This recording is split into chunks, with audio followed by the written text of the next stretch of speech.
اور اگر ہم ان شاہوں کو کاٹنا شروع کر دیں گے، یعنی ایک دوسرے کو کافر ٹھہرا کے کہ یہ کافر وہ کافر، جو ہمارے مسلک پہ نہیں ہے وہ کافر، تو ہم اس درخت کی شاخیں کاٹ رہے ہیں، اور جب وہ شاخیں کٹتی جائیں گی تو درخت خود بخود سوکھ جائے گا۔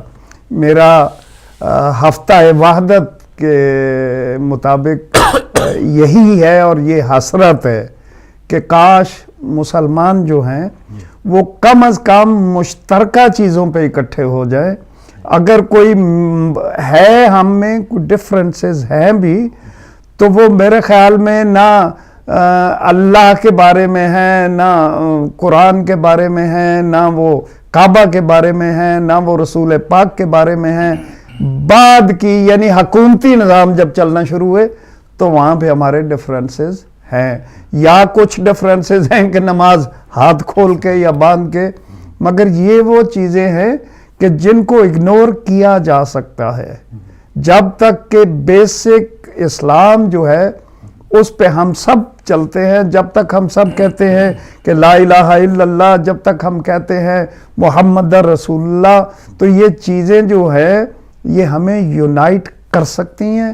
اور اس وقت کی اہم ترین ضرورت جو ہے وہ یہی ہے کہ مسلمان جو ہیں وہ آپس میں اکٹھے ہوں اور ان لوگوں کے خلاف کھڑے ہوں جو اسلام کو، جیسے قبلہ نے فرمایا کہ کون سا دین ہے جو ایک نیور مائنڈ مسلمان ہے یا نہیں ہے، ایک بچے کو 4 سال 5 سال 12 سال 14 سال تک کے بچوں کو آنکھوں میں گولیاں، منہ میں گولیاں، اور پھر دعویٰ یہ کرنا کہ اللہ اکبر، یعنی قتل بھی کیا جا رہا ہے معصوم لوگوں کو، شہید بھی کیا جا رہا ہے، اور نام اسلام کا لیا جا رہا ہے۔ جو بھی اس کو دیکھتا ہے، یہ میری 2-4 گوروں سے بھی نیبر ہے، اس کے ساتھ بھی بات ہوئی، تو انہیں یہ نہیں پتا ہے کہ میں شیعہ ہوں یا سنی ہوں یا وہابی ہوں۔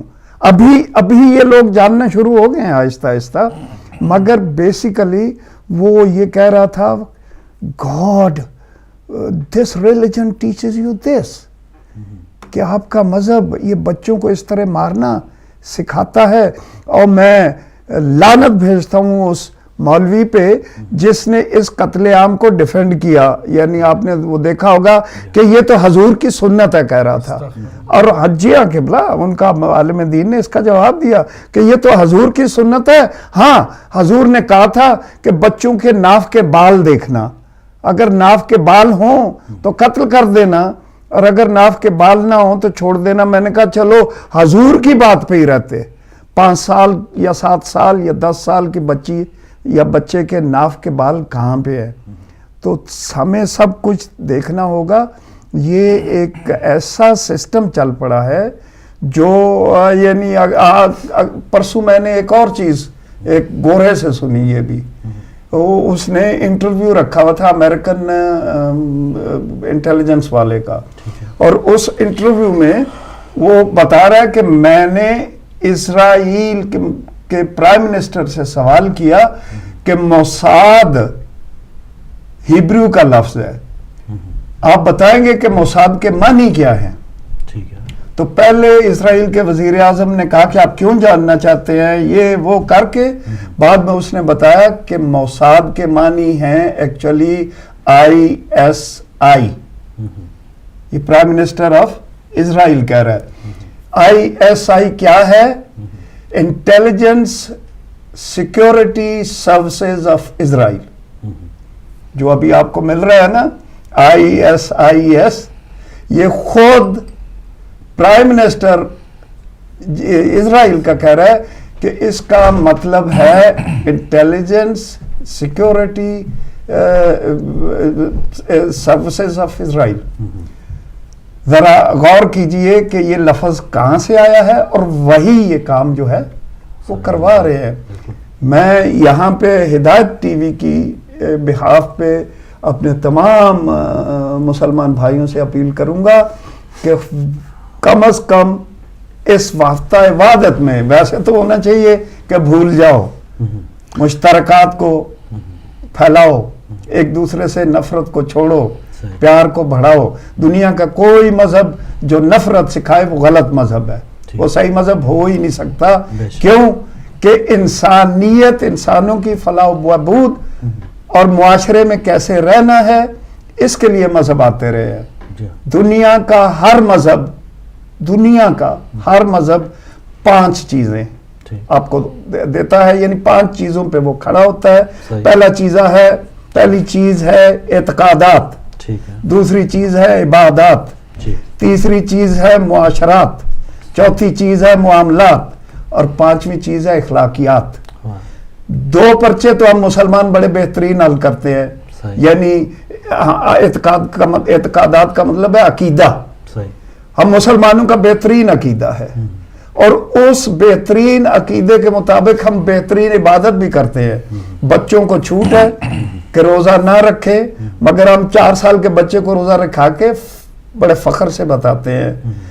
عقیدہ بھی ٹھیک, ہمارا اپنے عقیدے کے مطابق سب عبادتیں کرتے ہیں, ہماری عبادت بھی ٹھیک, مگر آگے والے جو 3 پرچے ہیں, یعنی معاملات, معاشرات اور اخلاقیات, ان تینوں پرچوں میں معاملات سے مراد یہ ہے لین دین, معاشرات سے مراد ہے معاشرہ, سوسائٹی جس میں آپ رہتے ہیں, اس سوسائٹی کے جتنے اصول ہیں, اس سوسائٹی کے جتنے ٹیکسز ہیں, اس سوسائٹی کے جتنے بھی ڈوز اینڈ ڈونٹس ہیں, ان کو اوبے کرنا.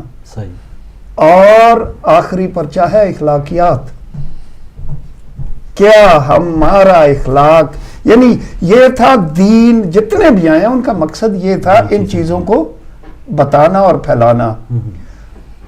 بہترین جو ان میں دین ہر طریقے سے بہترین ہے وہ اسلام ہے, اور اسلام کو جو ہے وہ ہم بدنام کر رہے ہیں اپنی ان حرکتوں کی وجہ سے, کہ نام ہمارے مسلمانوں والے ہیں, حلیہ ہمارا مسلمانوں والا ہے, کلمہ اور تکبیر ہم کہتے ہیں, اور پھر بچوں کے گلے کاٹتے ہیں. ہمیں للہ اس کی طرف توجہ دینی ہوگی. دنیا میں بہترین پھیلتا ہوا مذہب اسلام تھا, مگر یورپ میں بھی رکا ہوا ہے. رکنے کی وجہ نفرت ہے. ہم نے خود اپنے دین کے خلاف نفرت پھیلا دی ہے. میں اتنا ہی کہوں گا. بہت اچھی بات ہے میرے صاحب, بہت شکریہ. جی ناظرین, اب آپ ٹیلی فون کالز کر سکتے ہیں. گفتگو آپ نے سنی, ہفتہ عبادت کے حوالے سے بات ہوئی ہے, عید زارہ گزاری گئی, اس حوالے سے جو پروگرامز آپ نے دیکھے اس پر آپ بات کر سکتے ہیں. آنے والے جو عید میلاد النبی صلی اللہ علیہ وآلہ وسلم کے پروگرام ہوں گے, وہ ان میں اگر آپ کوئی تجویز دینا چاہتے ہیں تو آپ دے سکتے ہیں. ممبرشپ ویک اس کا پچھلے ہفتے آغاز ہوا, تو یہ بھی ایک ضروری چیز ہے جہاں پر اتنا کچھ ہم ہدایت ٹی وی سے سیکھ رہے ہیں. ہدایت ٹی وی کو ہم کیا دے رہے ہیں, تو یہ تمام چیزیں, تمام ایشوز پر آپ بات کر سکتے ہیں. علماء کرام بھی ہمارے ساتھ ہیں, ٹیلی فون لائنز آپ کے لیے اوپن ہیں, آپ آئیے اور ضرور اپنی بات دیگر لوگوں تک پہنچائیے.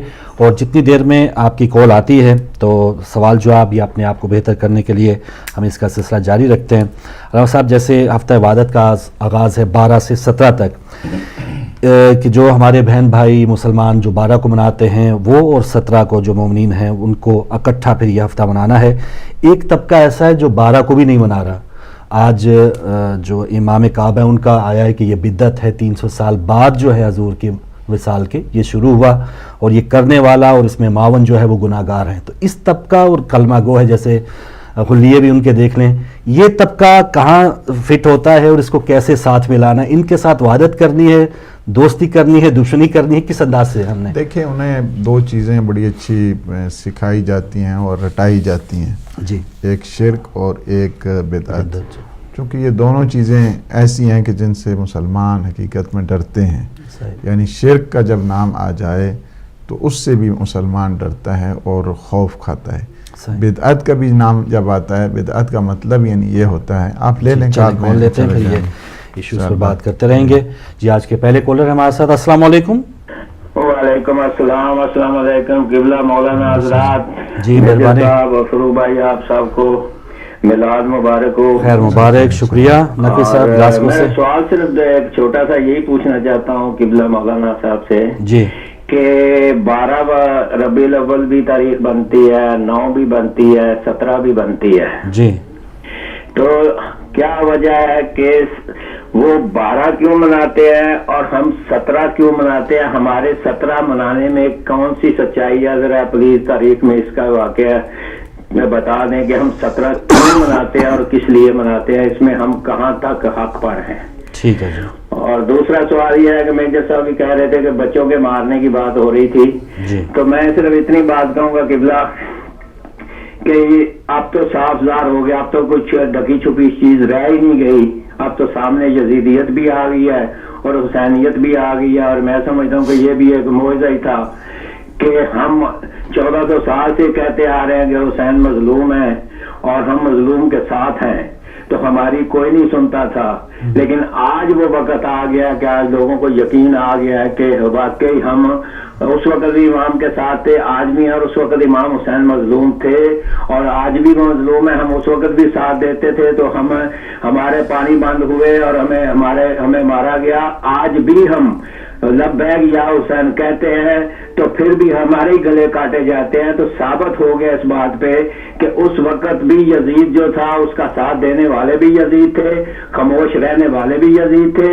اور آج کے دور میں جو آج بھی خاموش ہے اور ان بچوں کی شہادت نے ثابت کر کے دکھا دیا کہ جو یزید کے خون جس کی رگوں میں ہے وہ آج بھی یزیدیت کا بولتا ہے، اور جس میں حسینیت کا خون ہے وہ ابھی آنسوں میں ڈوبا ہوا اور غم میں ڈوبا ہوا ہے، یہ سب سے بڑی پہچان ہے۔ اب ہم نے دیکھنا ہے کہ کون یزیدیت کو اپنا رہا ہے اور کون حسینیت کو اپنا رہا ہے۔ بہت شکریہ، جزاک اللہ نقوی صاحب کلاسکو سے دونوں سوال آپ کے آگے انشاءاللہ بات کریں گے۔ ناظرین آپ بھی ضرور اگر کوئی رہنمائی چاہتے ہیں یا ہدایت ٹی وی سے متعلق جو ہفتہ وار ہمارا ہدایت اپڈیٹ کا مقصد ہے کہ آپ کو تجاویز کا موقع ہوتا ہے، آپ کوئی بھی بات کرنا چاہیں تو منتظمین ہوتی ہیں، ہماری ٹیم سن رہی ہوتی ہے، جو بھی تجویز آپ دیں اس پر عمل کریں، تو یہی وہ پروگرام ہے جس میں آپ شامل ہو سکتے ہیں۔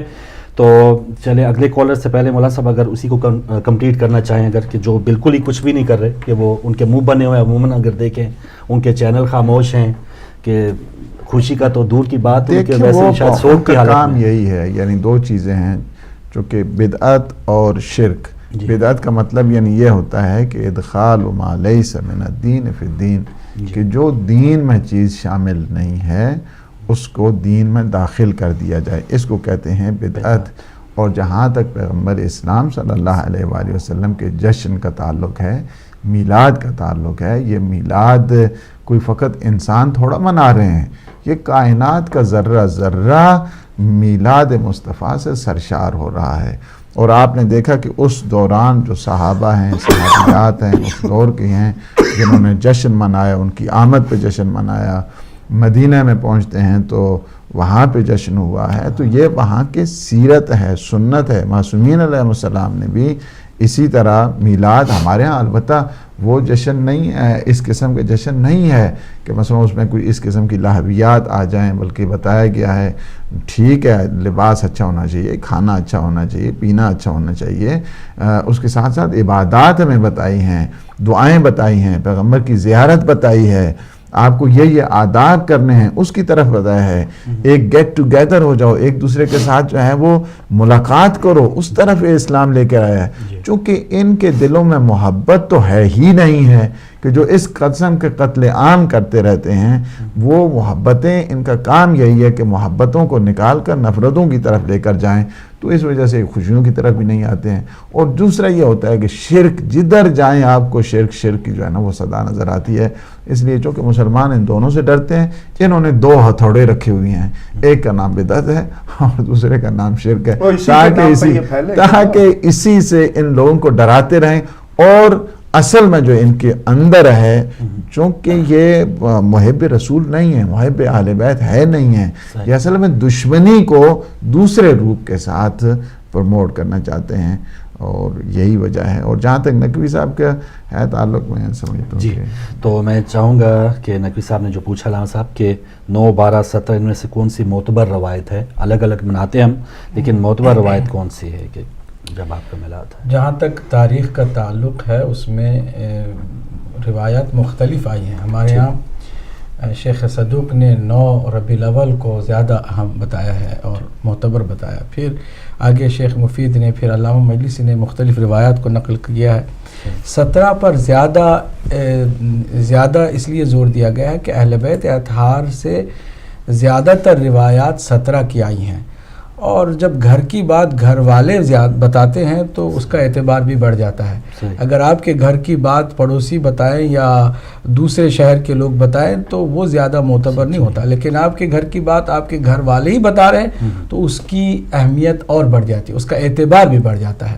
چونکہ 17 ربیع الاول کی روایت اہل بیت اطہار کی بہت ساری معصوم ہستیوں نے بتائی ہیں، اس لیے اس پر زیادہ دار و مدار کیا جاتا ہے اور اس کا زیادہ اعتبار بھی ہوتا ہے، چونکہ گھر والے گھر کی بات بہتر جانتے ہیں۔ اس کا یہ مختصر جواب ہے۔ صحیح ہے۔ اور دوسرا تھا ان کا کہ آج کل لوگوں کو پتہ چل رہا ہے کہ جو شیعت جس کا پیغام تھا ظالم مظلوم کا تھوڑا سا ایک تشخص جو ہے یا ایک امیج لوگوں کو لیکن پتہ انشاءاللہ چل رہا ہے۔ جب بھی دیکھیے بات واضح ہے اور پہلے سے بھی واضح رہی ہے، لیکن مزید وضاحت کے لیے یہی بات ہے کہ دنیا آہستہ آہستہ سمیٹ کر کے دو ہی خیموں کا حصہ بننے والی ہے، دو ہی خیموں کے اندر آنے والی ہے۔ یا پھر دنیا حق کی تلاش میں طے کرتے ہوئے منزل حسینیت کی طرف آئے گی، یا پھر باطل کی سپورٹ کرتے ہوئے یزیدیت کی طرف چلی جائے گی۔ آج امت مسلمہ میں بھی ہم یہی دیکھ رہے ہیں۔ یہ جو شرک کی بات ابھی آپ نے سنی ہے، دونوں ان خطرناک باتوں کی بنیاد پر وہ مذہب کھڑا ہوا ہے، جسے آپ جو بھی نام دیجئے، اس مذہب کو جس کا کام ہی ناسبیت ہے، خارجی سوچ کو لے کر چلا ہے، اور بنایا بھی ہے دشمنوں نے، استعمار نے جس مذہب کو بنایا ہے، تو خود جس کا مذہب بدعت کی بنیاد پر ہے، جس کا مذہب شرک کی بنیاد پر ہے، اپنی ہی بات کو دوسروں پر تھوپنے کے لیے وہ پیش رہتے ہیں۔ جب اپنی کمزوری ہوتی ہے تو اس کو چھپانے کے لیے الٹا دوسروں کو جو ہے نا وہی الزام دیا جاتا ہے۔ ورنہ اب آپ دیکھیے کہ خوشی منانے کا جو تعلق ہے، کس حدیث سے کس آیت سے خوشی کو غدغن لگا سکتے ہیں؟ آپ مجھے بتائیں، کوئی وہ ایک حدیث پڑھ کے سنائے کس حدیث کی روح سے خوشی نہیں منا سکتے؟ حدیث کہ مومن کو مسرور کرنا، اس کے بالکل ایک آیت پیش کریں کہ آیت یہ اس خوشی کو منانے کی اجازت آپ کو نہیں ہے۔ خوشی منانا محبت کا ادنا سا تقاضا ہے۔ جس کے دل میں محبت ہی نہیں ہے، نہ وہ خوشی محبوب کی راس وہ پسند کرتا ہے، نہ غم میں وہ مغموم ہوتا ہے۔ یعنی محبت ہی نہیں ہے تو بے روح جس کا مذہب ہو، اس بے روح مذہب میں ظاہر سی بات ہے آپ ایک مردے سے کیا توقع رکھیں گے کہ وہ ہنسے گا، وہ روئے گا، کچھ نہیں کرے گا، وہ بالکل ڈیڈ پڑا ہوا ہے۔ ایسے اگر کوئی مذہب کو بے روح بنا دے اور مردہ بنا دے تو اس کی مرضی ہے کہ خوشیوں پر بھی پابندی لگائے۔ اور عجیب بات یہ ہے کہ ان کے بڑے جو ہے وہ کرسمس کے دنوں جا کر گفٹ بھی دیتے ہیں اپنے ارباب کو، کہ جو مغربی ممالک کے جو ان کے دوست ہیں ان کو گفٹ بھی دیتے ہیں، گفٹ بھی وصول کرتے ہیں، مبارکبادی کا پیغام بھی دیتے ہیں۔ حضرت عیسیٰ کی ولادت پر آپ جو ہے وہ مبارکبادی دیتے بھی ہیں، لیتے بھی ہیں اور گفٹ بھی دے رہے ہیں، اور جو فخر عیسیٰ ہے، جو خاتم المرسلین ہے، ان کی ولادت سے آپ کو تکلیف ہے۔ ایک کالر لے لیں پھر بریک پر جا رہے ہیں۔ السلام علیکم۔ وعلیکم السلام جناب۔ جی بھائی، ہمارے ساتھ کون کہاں سے؟ جی میں سعودی عرب سے بول رہا ہوں، دمام سے محمد بشیر اور محمد ریاض۔ جی محمد بشیر صاحب، محمد ریاض صاحب، جی خوش آمدید سر، کیا کہنا چاہیں گے؟ جی بس ہم یہ کہنا چاہیں گے کہ ہماری آپ کی نشریات ہم دیکھ رہے ہیں اور بڑا لطف اندوز ہو رہے ہیں۔ بڑا ربیع الاول کا مہینہ ہے، بڑی خوشی کی بات ہے۔ ہم چاروں آدمی دیکھ رہے ہیں انشاءاللہ، اور دعا گو ہیں، آپ ہمارے لیے دعا کریں، اللہ تعالیٰ اس سے اچھا کرے کہ دنیا میں جو فساد جو ہے سب دور ہو جائے۔ اور محمد بشیر صاحب، آپ میری بات سن رہے ہیں سر؟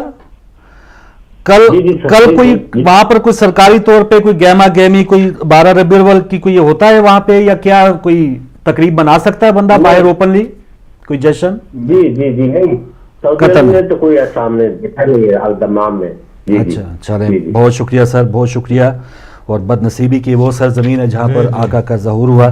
واپس آتے ہیں ناظرین، یہ چھوٹی سی بریک کا وقت ہے، بریک کے بعد آپ کی کالز بھی جاری ہیں، دیگر ایشو سے بھی بات کریں گے، یہ چھوٹی سی بریک کے بعد۔